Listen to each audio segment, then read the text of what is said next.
Welcome back everyone. Hi, if you're new, I'm Tori, and today we have finally reached the last video of 2023. The last couple of weeks have been so hectic, but so much fun. I know it has been a lot, but I just really appreciate all of the excitement and enthusiasm and support for all of these end of year videos. It's been wonderful. I've seen so many comments, I've replied to so many comments, and I'm still very behind on them. So if you see me reply to something that you said on December 18th or earlier, no you didn't. But now we have finally reached the end of the line, and for this last video it's just going to be one big yearly recap. So we're going to get into just my thoughts on the reading year as a whole, and then I'm going to get into something that I do every single year, and that's just go through some basic stats and then also go through every single book that I read in 2023. And then we're going to end on the discussion of letting go of reading goals in the new year. This was going to be its own video, but I mean the concept of it is so simple. There really wasn't much to say. It really is just that, and just kind of seeing where things take me in 2024. So that is the gist of this final video of 2023. I hope you guys enjoy it. Let's get into it.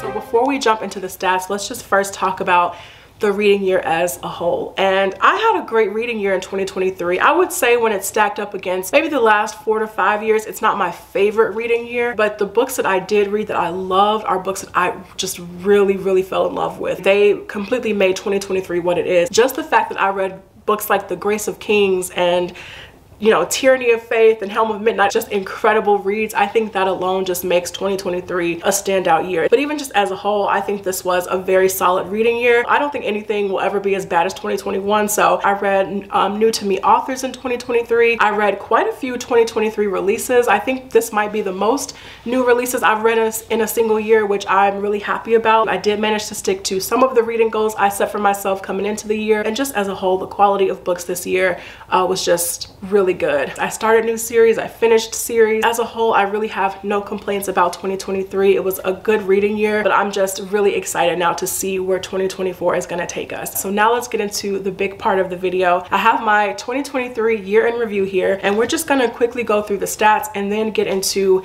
every single book read in 2023. I'm filming this on December 31st. I've read 70 books this year, and I'm not going to read anything else today, and I've read a total of 26,093 pages this year. In comparison to 2022, I read less books last year but more pages. I read 62 books in 2022, and that made for a total of 26,403 pages. But last year I read a lot more tomes. I read so many big books in 2022, and in 2023 I read more short stories. I read novellas this year. I read some graphic novels, so that definitely accounted for the less number of pages read. But 70 books and a little over 26,000 pages, I'm not complaining about anything. I'm happy. The shortest book I read in 2023 was Slow Time Between the Stars by John Scalzi, and that was 28 pages. And this short story was a part of the Amazon short story collection called The Far Reaches, and that included stories from Nnedi Okorafor, James S.A. Corey, Rebecca Roanhorse, and actually the story by Ann Leckie made my worst books of 2023 list. I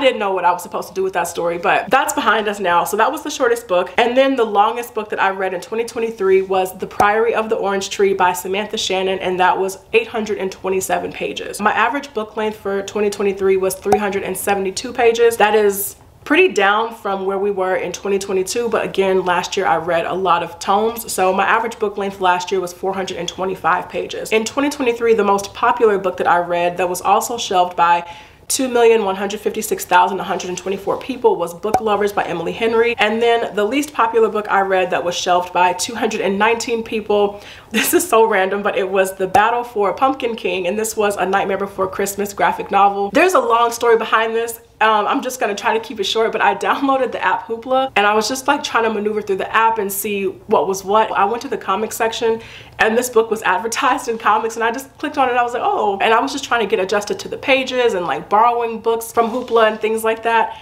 And I ended up reading Battle for Pumpkin King. If you have small kids in your life, they might really like this. It was pretty decent. Oogie Boogie, he was a little petty, but Jack, he set him straight with kindness every single time. My average rating for 2023 is actually the exact same that it was last year. The rating was 3.6, and the highest rated book that I read on Goodreads this year was Lightbringer by Pierce Brown, and that has an average rating of 4.76. I'm sure you guys have noticed this already, but I don't talk about star ratings on my channel. I just share my feelings on the book and just keep it pushing, but just for the purpose of using Goodreads, I do add star ratings. And I don't take my star ratings very seriously on Goodreads. I just rate them for whatever Goodreads says that particular star means. So 1 star is I didn't like the book, 2 stars is I thought the book was okay, 3 star is very just solid, I liked this book, and then 4 star was it was really good, and then 5 was it was amazing. So sometimes when I rate books on Goodreads 3 stars and people see that, they're like, oh, you didn't like that book, and I'm just like, no, Goodreads says that I liked it. That's how I base my stars. And then my first review of the year was The Witcher: Sword of Destiny by Andrzej Sapkowski, and this is the 2nd short story collection. And just for the record, I don't write like real reviews on Goodreads. They're very unserious. I just write random comments like, oh, this was so amazing. And so the first thing that I wrote in 2023 was for this book, and it just says, Siri has my entire heart, with the little sad eye emoji that's like.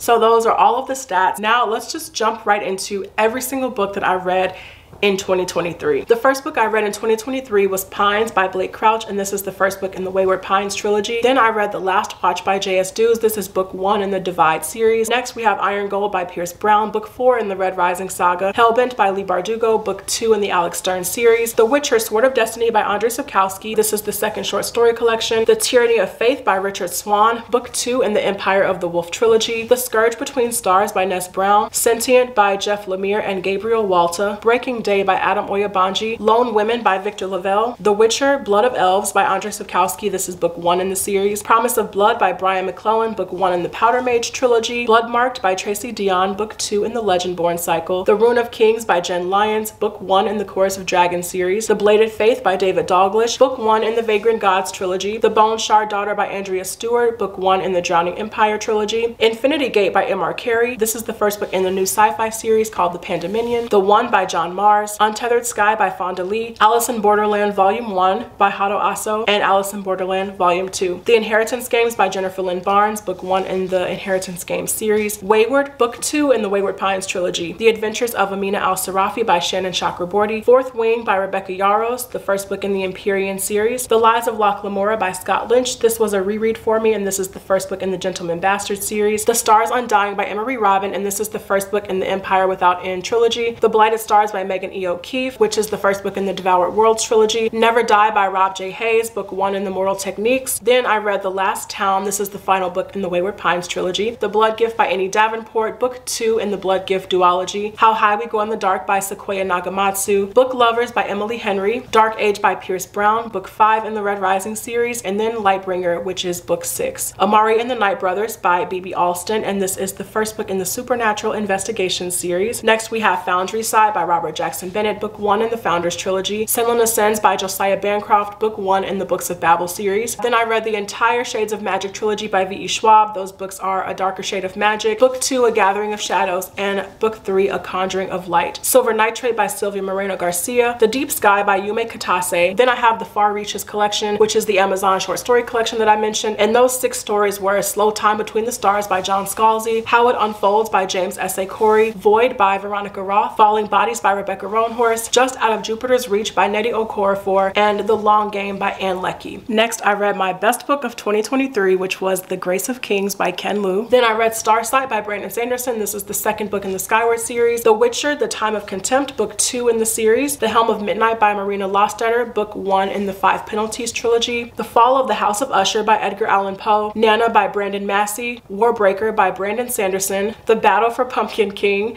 from Nightmare Before Christmas. Fledgling by Octavia E. Butler. Detonation Boulevard by Alastair Reynolds. These Burning Stars by Bethany Jacobs, book 1 in the Kingdom trilogy. Tress of the Emerald Sea by Brandon Sanderson. The Passing of the Dragon by Ken Liu. Red Rising Son of Ares by Pierce Brown. The Complete Persepolis by Marjan Satrapi. Once Upon a Broken Heart by Stephanie Garber. The Mimicking of Known Successes by Malka Older. The Jinbot of Shantiport by Samit Basu. Interview with the Vampire by Anne Rice. The Priory of the Orange Tree by Samantha Shannon. And the final book that I read in 2023 was Defect by Nino Cipri. So those were all of the big stats for the year, all of the books that I read in 2023. Before we close out the video, I just want to talk about how I'm letting go of my reading goals in 2024, except for one. I am going to do the Goodreads challenge. I do that every year. I just set the goal and just forget about it and just, you know, naturally work my way to that goal over the course of the year. But the Goodreads challenge, once I set it, it's not something that I give too much thought about. So we're just going to set it at 70 and forget about it. But as far as specific reading goals go,